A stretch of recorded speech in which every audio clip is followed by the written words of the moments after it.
Hi everyone, Dan from DBaca Maker here, and I'm dressed a little differently than I will be for the rest of this video because I'm recording this days after I recorded everything else. I'm doing other work in the yard and realized that most of my original footage, well, the camera that I was using decided not to autofocus, so it was all blurry. So I'm going to do a quick recap of what I did, how I introduced the last video, and hopefully you'll catch up. So hopefully you will remember, and if you don't, go back and look at it. The unboxing video where I got through the mail these beautiful boards of hickory and ash that J.T. Barrett from Drason's Forge sent to me, right? And I showed a hammer that I was going to be using to rehandle. It was an Estwing hammer that I bought at, I think it was Lowe's, that had this type of a plastic handle on it. It's not even fiberglass, right? And the handle originally had a, wow, see, it's still doing it. This, you can barely see it here. This is this blue right at the very end that I'm isolating for you. Silicone coating, and after a while the silicone would start doing this and wiping off and spray, basically mucking up my hand. And so I had decided that I wanted to get rid of the handle, and plus the plastic would burn as I got closer to the metal. So I've taken the old head off, and this is how the head had been attached. It's factory made, so flanges down at the bottom, just where the head was meeting the handle, and then the rest was filled in with epoxy. And then there was an epoxy coating layered on the top, so it should stay in place. But this handle was far too flexible and, of course, messy. So I wanted to change things out. So what I did is I took off the old head. Now, this is where the video that I was going to show you is all blurry and useless and therefore discarded. I had taken off the head, and at that time it's kind of damaged blue paint. But I used the head to create a model for the handle. And all I did was basically shave this off a little bit, get it down to the right size, right profile, based on the hole from the head rather than from the handle down here. And then I just drove this piece of pine into the head until I got the shape, right? Pull it out, drag it off. In fact, you can see some of the interior finish of the handle, or the head right there. You're going to see the handle on the hammer. Yeah, I don't have any more of it. But all the work that I had done to put the handle in is gone. So I've done a second handle, different style, but it's the same concept of how I made the new handles using the wood from J.T. Barrett. So this is a thank you to J.T. Barrett and proof that I am indeed using your gift. Thank you. Enjoy.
Now I know it's seated.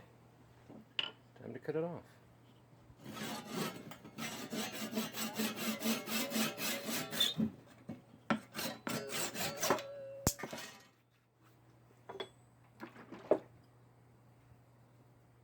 Could probably use a little more oil. It gets very dry when it's cooling off from being burnt.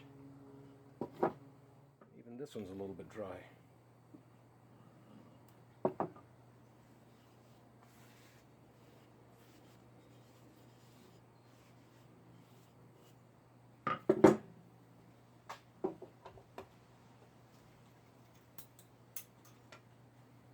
And there we have them.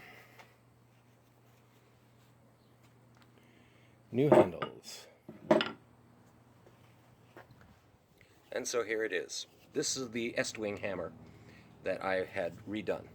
You can see how well it fits into the eye, and everything is firm and stable. And this, you know, I've soaked this thing in linseed oil 3 or 4 times, but it got so parched from doing the flame treatment, that I could probably just find a canister and soak this in it entirely.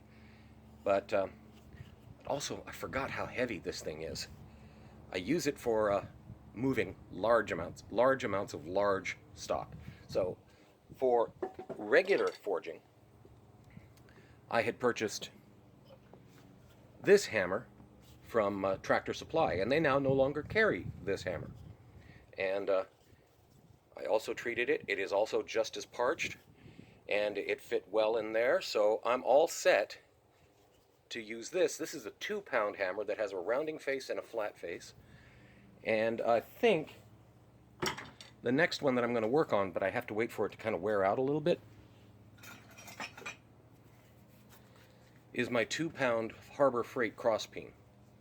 It looks like it fits in there, but I remember seeing Alex Steele take one of these apart, and it, because of that epoxy right up there, it probably was put in the same way that the Estwing was, namely this neck wasn't sized to this head, and so eventually it's going to wear out and come loose. So when that happens, then I'm going to redo this hammer handle too. And so my thanks to all of you for watching this little video. It's a short one, but it was my way of showing my appreciation for the things that were sent. I just don't want people to forget that I have them, or that they have sent them to me, and that I'm unappreciative. So here it is. This is what I'm doing with the things that people have sent me. I am eventually going to have a better, a fine location. I'm actually thinking about something over there. I had built this potting bench that had an extra high backer because we wanted to use it for a sun shield. I might rework that and use that as my sticker board. We'll see. Anyways, if you enjoyed this video, please like, share, comment. You know, all the usual things. Remember that I have a tip jar on my channel's homepage, and there's a link to it down below. If you just want to send a couple bucks, that's fine. You know, it's up to you. I'm not depending upon this for income, but it certainly helps. You know, like this week I was able to get some more coffee, literally get some more coffee because of some of the donors. So thank you to my donors, and thank you for watching, and stick around. Subscribe if you haven't subscribed so you can see future videos, and go back and watch some of my old videos to see how stupid I was in the past. Talk to you later. Thank you. Bye.